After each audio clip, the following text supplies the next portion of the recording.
Welcome to our channel. Today we how to activate Strapi admin UI customization for content workflows step by step clearly.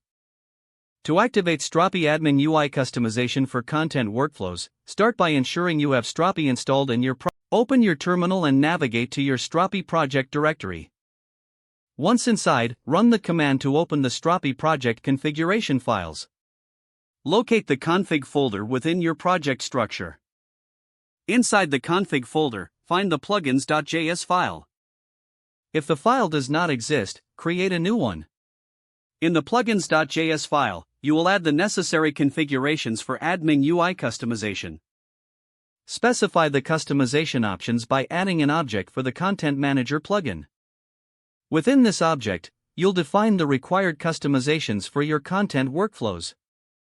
Make sure to include properties such as layout, widgets, and any other relevant settings. After adding your customizations, save the plugins. Next, return to your terminal and restart your Strapi server to apply the changes. Monitor the terminal for any error messages as the server restarts.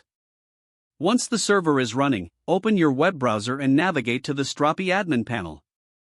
Log in using your administrator credentials if prompted. In the Strapi admin interface, navigate to the content type that you customized. Verify that your customizations have been applied successfully.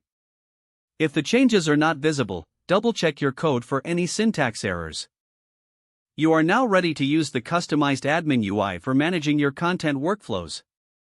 Explore the new features and options to enhance your content management experience. If the page does not load, refresh the browser or try again in a private or incognito window. Make sure you are using the correct email address, then retype it carefully to avoid small typos. If your password is not accepted, use the reset option and create a new strong password you can remember. Check your spam folder for verification or security emails, then complete any requested confirmation steps. Enable two-factor authentication if available to improve account security and reduce unauthorized access risk. After signing in, review your profile details so your contact information and settings are accurate and current. If you see an error message, note it down and try again after restarting your device and internet connection. Log out when you finish, especially on shared devices, to keep your account and payment information secure. Don't forget to like this video and subscribe to our channel for more step-by-step tech guides.